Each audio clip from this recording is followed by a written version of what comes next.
What is up, YouTube? Will here, back again with another Eidolon account review, this time for Dull. Now, Dull genuinely knows what to work on for Worlds 1 through 3, but Worlds 4 and above, they're struggling on mechanics, so we're happy to dig in and explain.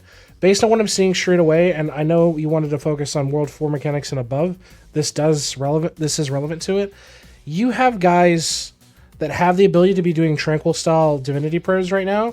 You need to flip everybody onto that now. So, I know that they're not doing Divinity, but Tranquil gives you free Divinity XP for nothing. So you'll definitely want to be getting that, rather than missing out on potential gains account-wide. Another thing I would say is you have a skilling card set on your... Hey Ken, how you doing, bud? You've got a skilling card set on your Siegebreaker when you're doing Flambeige right now, so I would definitely swap that out. And same with your secondary SB. You've also got some star sign assignments you need to be done on your Windwalker and your Elemental Sorcerer. Could be better. If I didn't scuff my Windwalker, what you do?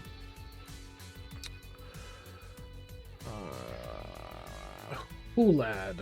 I assume as part of your working through Worlds 1 through 3, you do know what gear to focus on where to get working. Bought the wrong shit, apparently. The fuck you mean?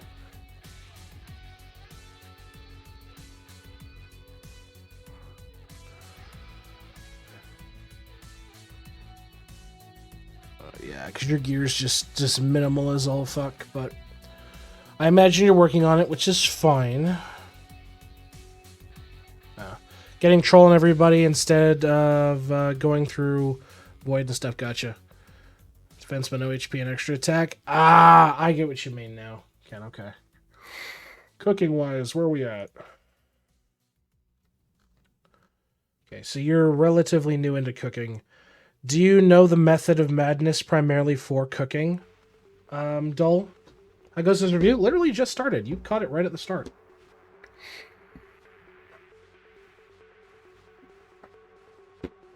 So, I do not. Okay, so he's not a one ladle wonder in the loose sense. Like he's got some diversity here, but he's also relatively new. So functionally speaking, the method of madness, as I like to call it, is what you need to prioritize when it comes to your cooking. For cooking, the things you do need to prioritize hard is meal cooking speed per kitchen levels, another meal cooking speed, but any of them counts. It's just an overarching thing, and skill efficiency. That's what you should be focusing on. So the reason I say focus on this is if your goal is to push your cooking out, which ideally it will be, especially when you start pushing into like max meal 90, max meal 110 in the late game, you're going to need as much cooking speed as you can get. So building up your solid foundation on getting this, so it's like you're probably looking at like a day-wise before it reaches your next milestone. Hell, even something like 8 to 12 hours is pretty far off. Then I'd say, okay, pivot off of that meal. Let's take a look. Can I afford to put some more time into my cabbage? Oh, well, it's going to take me about 9 hours. Let me stop for there for a second. But it'll only take me about 2 hours to get my corn dog another level, and vice versa. So that should be your prioritization of it.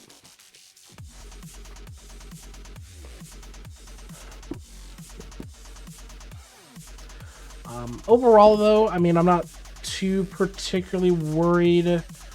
So, like, getting them ahead of the others to speed up the other stuff, yeah. Because if you have increased meal cooking speed, like as max as you can push it, then you're going to be able to blow through the rest of your meals sequentially faster, rather than saying, oh, I'm going to push my turkeys out a couple levels, then I'm going to work on my salad, then I'm going to work on my pizza. It's like, no.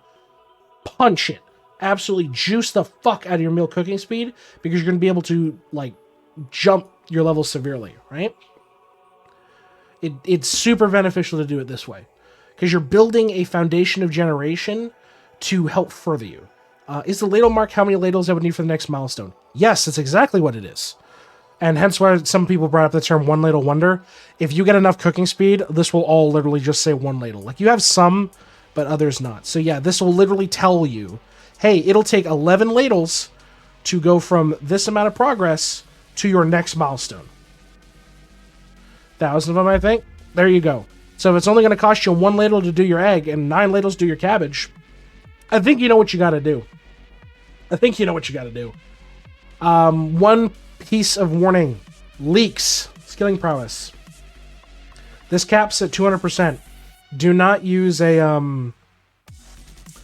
ribbon on it. So do not ribbon leaks, okay? Perfect. I'll make a note. Use your ladles and refocus your cooking. Let's take a look at your breeding. You're doing some shinies, okay. Where are you at for territories? Fresh. Okay. So one thing I would recommend, especially if you're hurting on salts to get your troll and your divine armor eventually, keep in mind there are faster refinery speed modifiers in the shiny pets. If you're working towards getting more kills, multi-kill per tier, godsend. Just in general, percent bonuses from all meals, fantastic, would recommend. Chef's kiss, absolutely. So there's some really, really good bonuses in shinies. And obviously, yeah, getting the increased shiny rate up is fantastic. So, breedability level is basically how long it will take / your likelihood to get the next breed, right? So in the case of your Snellby, you have a 1 in 1842 chance of rolling a Dig Dug. So this is based off of a multitude of factors, right? So, and it'll tell you right now. So right now it's your genetic multis, how much you've invested in genetics, the scaling breedability, the rarity of the egg, the past-present multi, and then your failure rate multi. So that's what it means. So in this case, it's like, hey, if you use an egg, you have a 100% chance to roll XYZ kind of thing. So that's what breedability means. Does that make sense?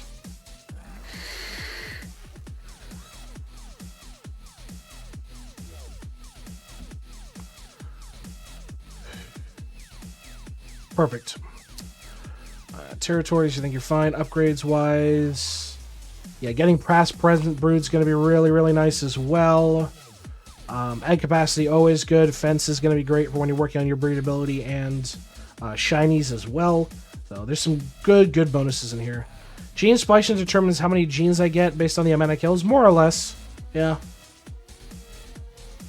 And then you have different tiers of splicers, sequentially speaking. So what I mean by that is you've got T1 splicers, which works in World 1. You've got T2, which works in World 2. T3, which works in World 3. Tier 4, which works in World 4. So ideally, your splicers and all your characters, in a mid-game sense, should be all the Tier 4 splicers, more or less. So, for example, this is a T3, because you have a tier. You can do splicing for Worlds 1, 2, and 3. You upgrade this, you can do splicing for Worlds 1, 2, 3, and 4.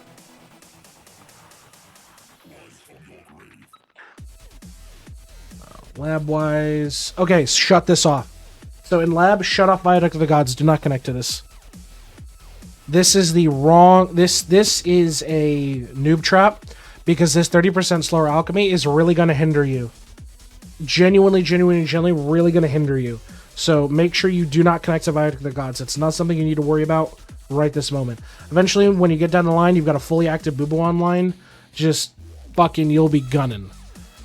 No sigils. Valid. Let me check. Are you doing sigils right now? No, you're not. Okay. So, arguably, yeah, you don't need to really connect to the sigils right now. So, not really super important.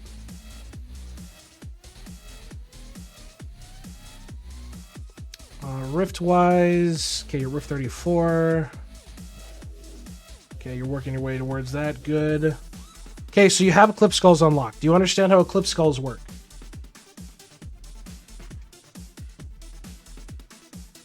Okay, good. You've got passives. I'm content to see that.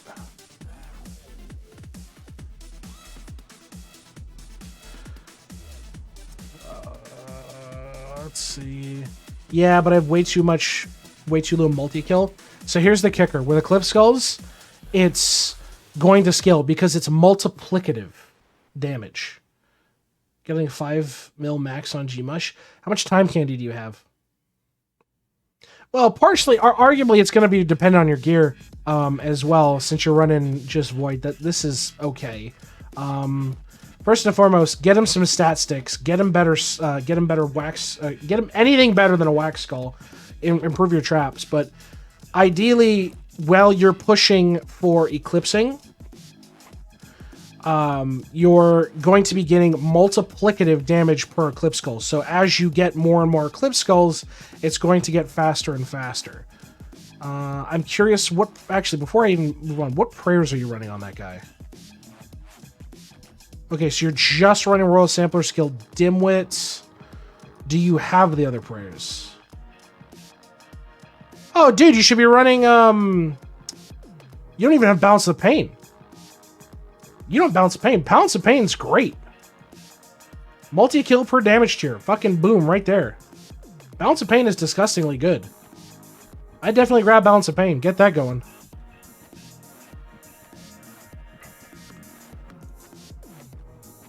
But, like I said earlier, happy to see your skill mastery. You're at passive cards. Tome, top 50%. Okay. Sailing-wise...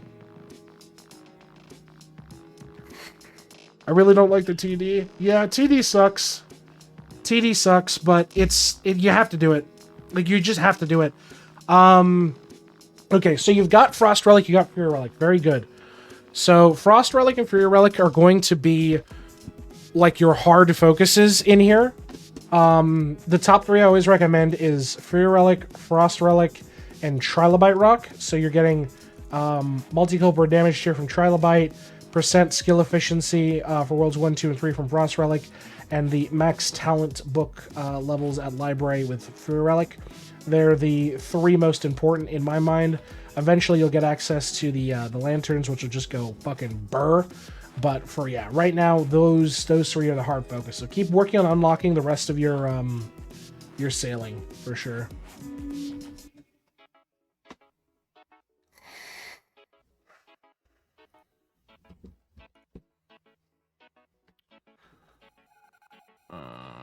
Okay, you're kind of throwing them all over the place. That's fine.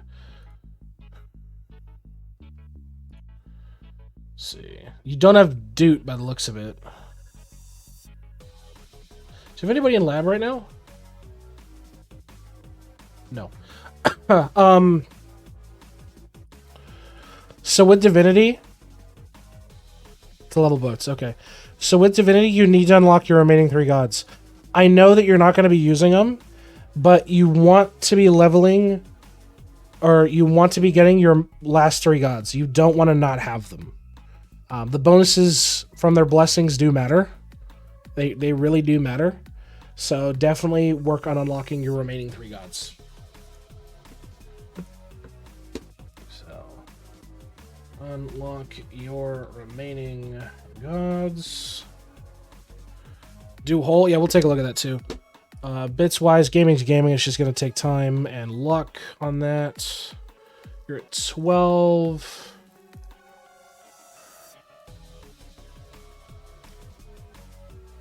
Okay, so you just got studying.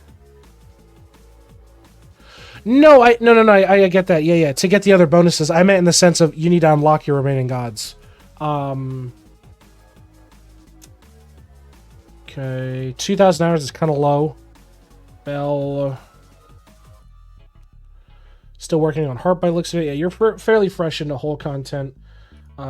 Judging by this, you're at 12, so that would put you at Evertree. Jars.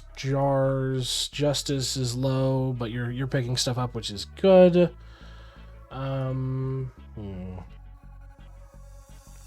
yeah, you got a lot you can roll for your engineer right now. Okay. Wow, a lot. And bonuses. Yeah, he's getting the link bonuses from the other gods.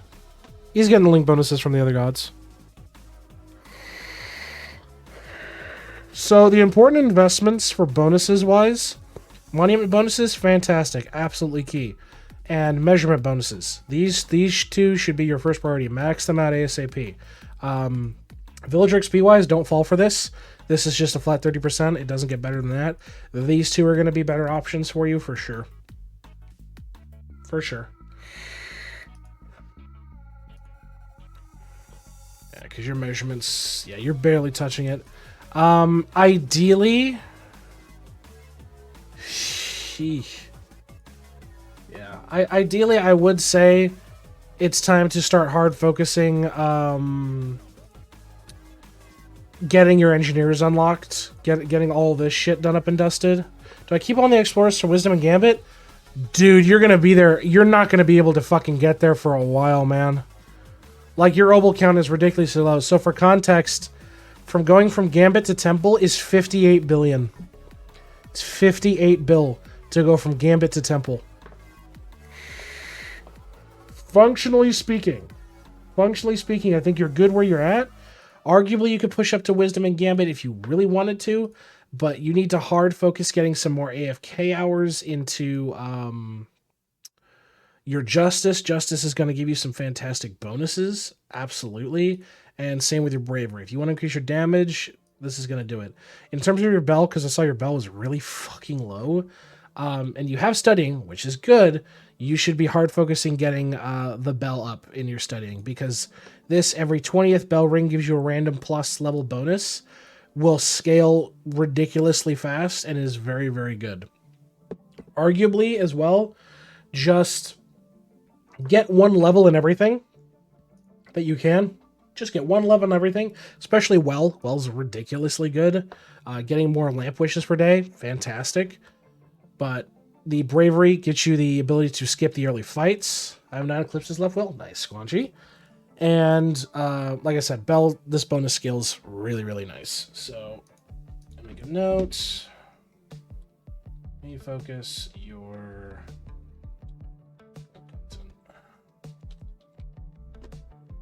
Wouldn't one want Lamp first, otherwise you'll have huge opportunity costs?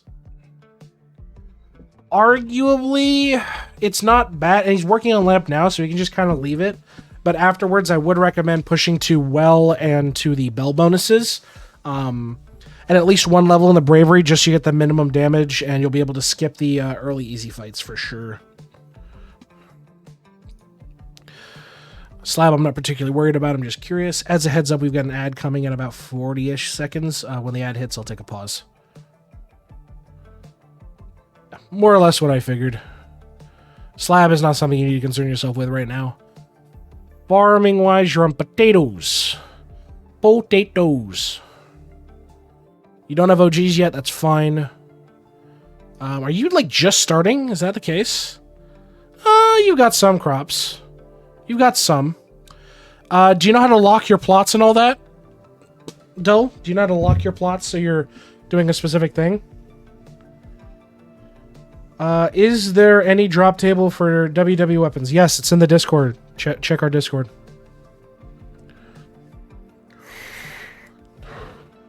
It's in the Eidolon library.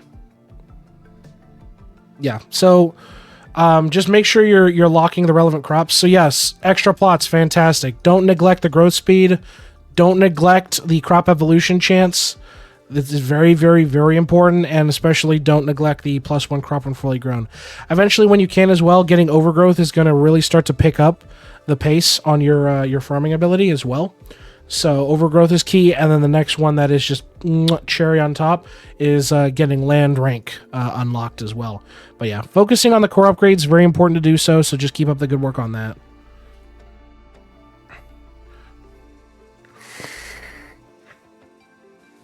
Two warriors, 2 archers, 2 mages. V-man already. How do I get those blue things? Oh, okay. So on to sneaking. Okay, so piece of advice for sneaking. The golden charms only gives a shit about the one that's the highest level. So delete this level 9 one, keep this level 12 one. Keep pushing floors. Keep pushing floors. Don't stop. You want to get all your tunes unlocked as soon as you can, because as you can clearly see, you got your guys averaging about 40 to 50-ish. But all those guys that you've still got tied down, level 1. They don't get experience until they're roaming about. So hard recommend pushing the floors out, getting to floor 7 and getting to floor 8, getting all your tunes online as soon as possible. Okay? When it comes to the meta style of things in the loosest sense, your endgame configuration is probably going to contain at least Veil and Bead. So running a Silken Veil and a Rosary bead setup, and I can show you what I mean right here. So go to my sneaking. So something like this. And the reason you do this is because these values are multiplicative versus a lot of the times if you do stuff like this is additive values. So you're looking at 8 plus 8 equals 16 versus 8 times 8, which equals 64. And the reason I've got these guys here, these lotus flowers, these are what are called sacrificial anodes, and that's what I like to call them, where they're designed just to sit there and give your other ninjas a shitload of bonuses, and they're the ones that get knocked out because you want them to give as much bonuses as they can before they get beat the shit up. It allows you to basically have like 0 detection rate if you do it right. Yeah, like minimal as fuck detection rate. Emporium wise, where you at? No meal left behind. Good. Okay. But yeah, just keep working on unlocking your Jade Emporium bonuses. They are very, very good and very important, especially getting your MSA expanders upgrades as well. Like, there's some good shit. Your mastery, that's fine. You've got 1, okay. Summoning wise, where you at? So your whites. The best thing I can recommend for summoning is keep prioritizing doing your limited summoning ones as well and getting your familiars. So it looks like you have. So just make sure you're grabbing your familiars on reset because you're going to need a Regalius familiar for a quest that will give you stamps at the end. So there are benefits to doing so, but you've been pushing up to yellows, which is good. Yeah, getting the yellow sharpened spikes is going to make your life a whole lot easier. The extra card slot's great. And unlocking the redraw is going to be fantastic because you'll be able to re-roll your opening hands and it'll help push you through on your summoning. Beanstalk-wise, yeah, you recently unlocked it, but you did Beanstalk Gummy Candy to 10k, Golden Grilled Cheeses to 10k. Yeah, that's pretty good. That's pretty good. And then last but not least, work on tools here and make a note. Keep unlocking your ninjas in sneaking. And let's take a look at cards. So cards are important at this point in time due to the simple fact, and we've seen in Skill Mastery, you have the ability to have passive skill cards. Okay? And these are very important.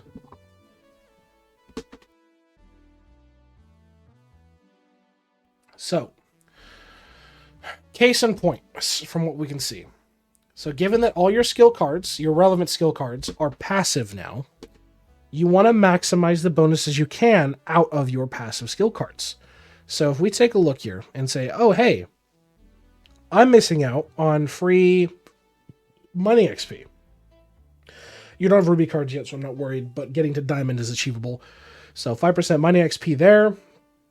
You're missing out on 15% total chopping efficiency, another 15% total chopping XP.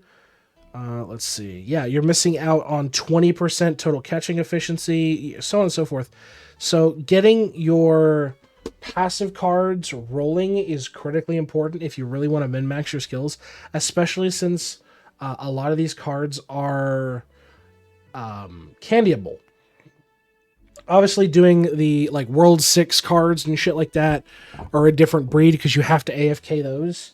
But from a World 5 and below card standpoint, you should easily be able to time candy the cards to really take advantage of the fact that you are missing out on free bonuses that are going to benefit your prince as a whole. I mean, same can be said also for monsters. You're missing out on free passive XP gain here. You're missing out on free money per mobs here. You know, hell, you want some more skill XP? There's passives there, and so on and so forth. So it's critical that you do focus on doing your cards. Your cards. They are important. Work on pushing your cards to 4-star. Now, that being said, Dull, is there anything else you'd like me to take a look at as part of your review?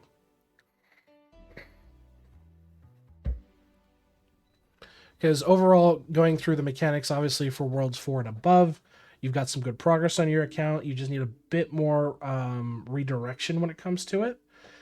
If anything, an alchemy screams out. Well, I did see your fucking vials are like cooked from what that was showing on the preview. So, oh, Jesus. Okay. Are you doing your daily vial attempts? Let me ask you that. Are you doing your daily vial attempts? Because my God, man. Yes, just started. Okay, I will give you the benefit of the doubt for now. Bubbles wise, do you have all your bubbles? I shall definitely hydrate. Routine, thank you. Okay, so you have all your bubbles. That's good. So, bubbles wise, here's the thing. So using Toolbox, you can dictate efficiency threshold, and this is what I like to do for people to set up goals. Hello, it's the wife. What can I do for you? Hi. Hello, I am recording an account review. Yeah? Hi, chat. So, Jin, Toolbox supports Steam login.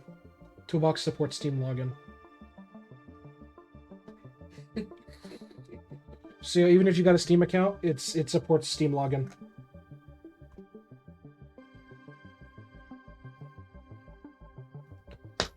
Hi, Roy. All right, so back to the review on stuff. So when's wife playing Eidolon? Never.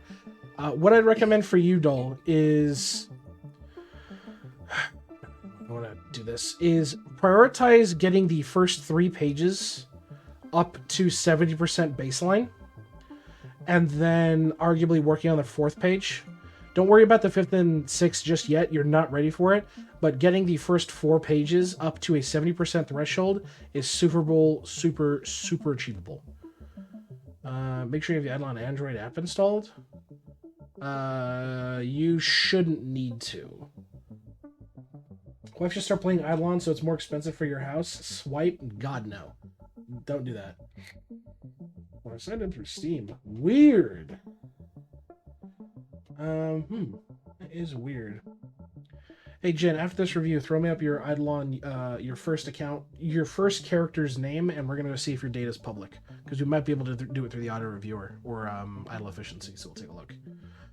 So, yeah, Dull, I'd say a good threshold for you is push your alchemy to 70% efficiency, at least in alchemy-wise. Anything else you'd like me to take a look at before we wrap up the review for you, bud?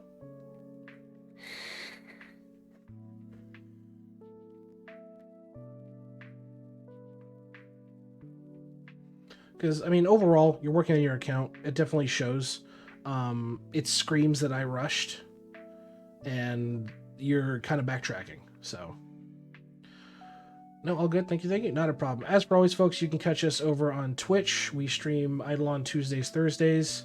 And if you'd like an account review, we'll give it to anybody who asks. If you'd like a review but you can't make it to our stream, check out our Discord. Link is in the description below.